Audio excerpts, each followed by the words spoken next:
Good day to members of the media and the listening public.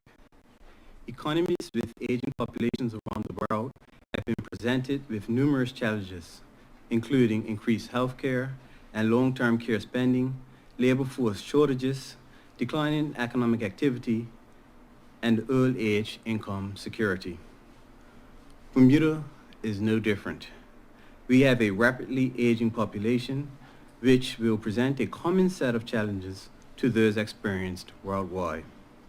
Current statistics show that demographics are working against Bermuda in terms of our total population and demographic profile. The analysis of data from Bermuda's population projections 2016 to 2026 highlights the reality of Bermuda's couples having insufficient children to replace themselves due to a decreasing number of births and increasing number of deaths. Bermuda's median age is increasing from 44.6 years to 48.6 years of age, and showing no slowing of this trend in the foreseeable future. Additionally, as life expectancy increases, in 2026, seniors 65 years and over will represent nearly 1/4 of Bermuda's population. At the same time, the age groups from 25 to 64, which is also the main working group, are expected to decline. More people aging and retiring over the coming years, coupled with the increasing life expectancy and declining birth rates, will make it difficult for employers to secure enough qualified Bermudians to fill vacant posts and likely impact the structure of our society and economy. Bermuda's aging population will have significant implications on the island's economic growth and healthcare, amongst others. Based on the population demographic trends, our current working population will be unable to support the local economy in the years to come. As a result of the strong correlation between economic growth and the demographic structure of the labor force, the anticipated decline in Bermuda's labor force due to an aging population will directly impact Bermuda's ability to maintain sustainable economic growth over the coming years. The old age dependency ratio is the ratio of the population 65 years and over to the population of 20 to 64 years. The old age dependency ratio can gauge society's capacity to maintain the quality of life of seniors. With the continuation of Bermuda's aging population trend, it is predicted that Bermuda's old age dependency ratio will be higher in 2026 than the projected OECD average. In 2017, the old age dependency ratio was 28. By 2026, it is projected to soar to 43.6. This means that in 2026, there are expected to be 44 seniors for every 100 people of working age. This measures the working age population's ability to support persons 65 years and over. The increase in the old age dependency ratio signifies that there will be increased pressure placed on the working population to support our senior population. To move Bermuda's ratio closer to the OECD average and maintain an appropriate level of economic activity, the government will need to reduce the old age dependency ratio by increasing the working population, amongst other measures. The Ministry of Economy and Labor has created a position paper entitled Addressing the Challenge of an Aging Population in Bermuda. The purpose of this paper is to state the government's position on the demographic challenge of an aging population as measured by the old age dependency ratio, and to articulate the approach it will take to reduce the ratio, primarily by increasing the working population in Bermuda. The impact of executing this approach will be sustainable economic growth and the creation of new jobs. The paper is available for review from the resource section of the Ministry of Economy and Labor on gov.bm. In support of advancing meaningful social commentary on this topic, The ministry will also be holding a roundtable discussion on Bermuda's aging population. Details will be provided in the coming weeks, but the event will be broadcasted live on the government's Facebook page, YouTube channel, and CITV. When the time comes, I encourage the people of Bermuda to tune in and listen to the discussion that is vital to the future of our country. Thank you. At this time, I'll take any questions from the media. All right, thank you, Minister. We'll start with Jonathan Bell. Jonathan? Thanks, Minister. Thanks for having us. With what you're talking about here, I guess I was hoping to check in with where we're at on raising the retirement age. And so the raising of the retirement age is one labor policy option that can be utilized. Certainly, with the problem that has been highlighted, we need to maintain as much persons in our workforce as we possibly can. But is it something that there's going to be further detail on that in the position paper? You know, can you say if there's anything, I guess, coming up in steps of raising the retirement age? But I would say that the policy solutions will be something that the government, the Ministry of Economy and Labor will put to the entire government to consider. We need to ensure that the policy solutions, all stakeholders are involved in the dialogue, and what we're really doing today is stating that there is a concern and that moving forward we'll be making a concerted effort to addressing those concerns, and so that is one policy item that we'll be looking to consider. Righto. I had a few off-topic questions. Perhaps what I'll do is pass over to Jasmine, and then when she's done, I can maybe ask about a few other things. Hi, good afternoon, Minister. Thanks for your statement today. I just wondered, for clarity and for the public's information basis, what are some of the consequences of having such a high ratio, according to the OECD? So some of the consequences is increased costs within our society. We will see a slowdown of economic growth and development. We'd also see rise in healthcare costs in particular. As the way in which our healthcare system is currently structured, we need a certain level of payers within the system to maintain a stable cost for the entire population. Additional to that, we're going to need additional support for our seniors population, whether it be additional social services and social protections put in place. And we would have to fund that additional support. And so the working population is the main or the primary bulk of our taxpayers. And if you have a reduction in that population, but the expenditure of government is required to maintain a seniors population, what you're going to be asking for if we don't increase the working population is more taxes paid from those who are working within our population. Thank you for that. Having not seen the position paper itself, but does the OECD give any recommendations in terms of specifics to counter a reduced working population? Certainly, it's specific. It's based off of each country's economy and how it's actually structured. And so, while we will look at any considerations as it pertains to our economy, on the face of it, we want to ensure that every able-bodied person has an opportunity to work.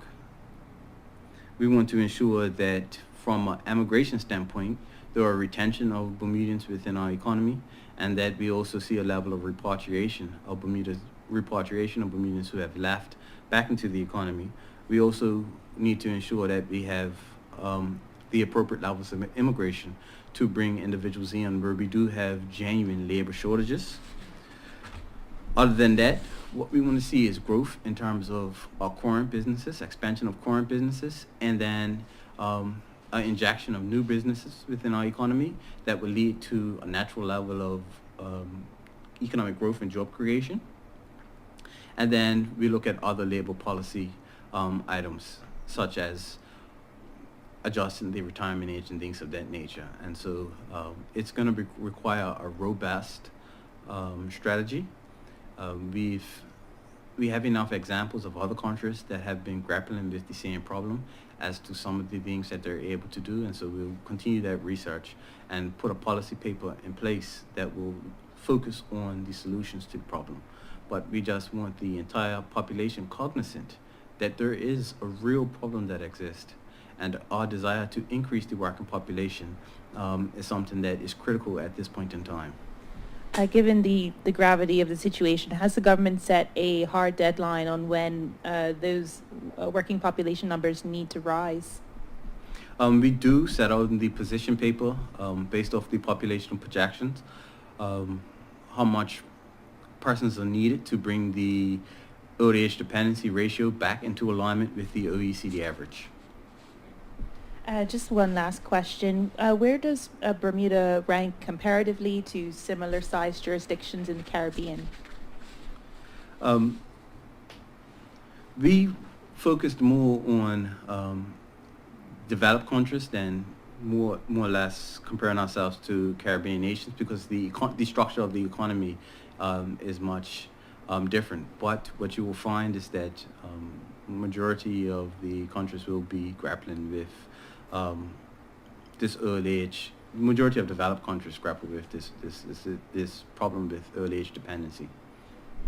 I'm sorry, if I may just add one question about the minimum and living wage. Are we still on track to see that tabled by the end of this parliamentary session, which is next month? Yes, the first thing we will do is put framework in place for enforcement and inspections. That will be the first piece of legislation you see, and then that will be followed by an announcement with a proposed minimum wage rate. And are most businesses been in collaboration with the development of that legislation at all? Certainly what I'll do is we'll have a separate press conference on the proposed minimum wage rate and the position that the Ministry of Economy and Labor desires to take. And I'm sure that that will be a catalyst to further dialogue with the business community on the specific rates. Thank you very much. Thanks, Jason. Thanks, Minister. Just quickly, we've got, obviously Labor Day is imminent. You've been having regular meetings with the union since the issue last year over decertification. Based on those meetings, I guess, can you tell us a bit generally about how you see the state of labor relations in Bermuda at the moment? Governments and unions that represent employees within the government, there are always going to be some level of conflict based off of the constituents that they actually represent. But I think what is seen is that there's also a common interest to work together on issues that transcend just those workplace issues and not to talk about national issues. And the dialogue that I've been having with the unions are on issues that actually transcend whatever workplace issues that they are experiencing, but talking about how we can improve working standards for workers across the board within the country. Got you.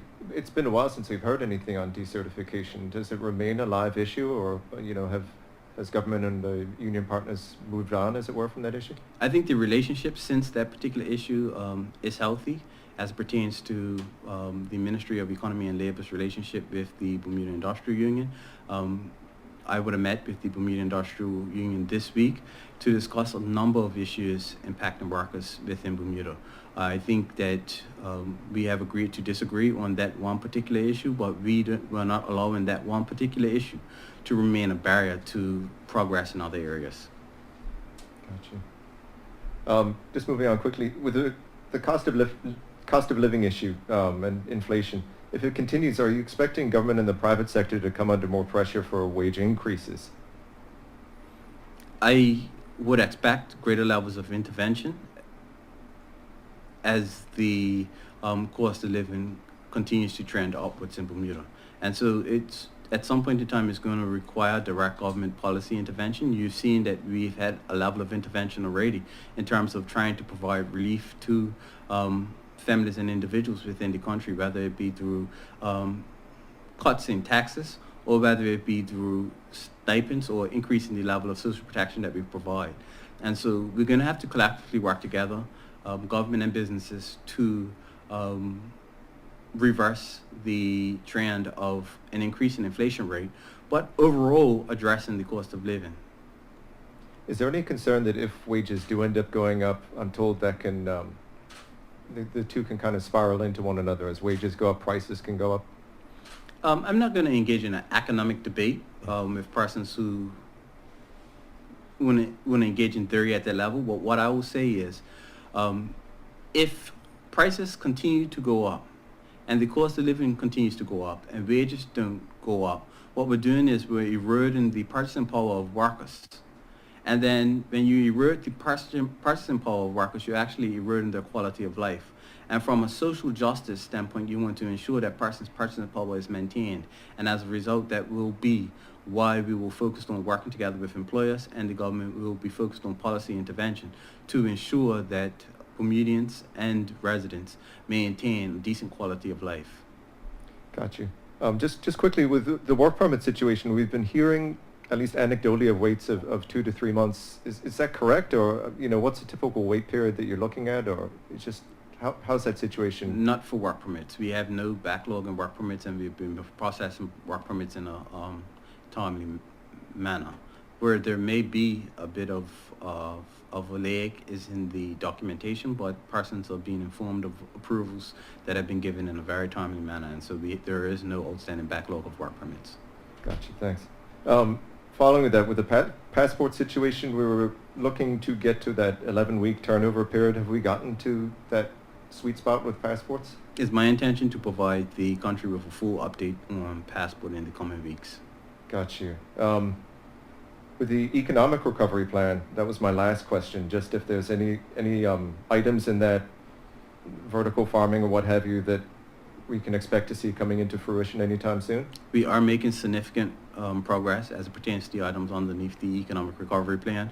The project management office has been set up in earnest. They are working day to day. And so in the coming weeks, you should be hearing some positive announcements to some projects that were announced that you haven't heard a great level of detail on in the past. Minister, thanks. Appreciate you. Thank you.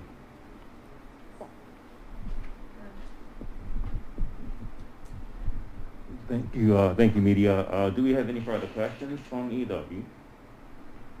All right, thank you all for attending and have a great day.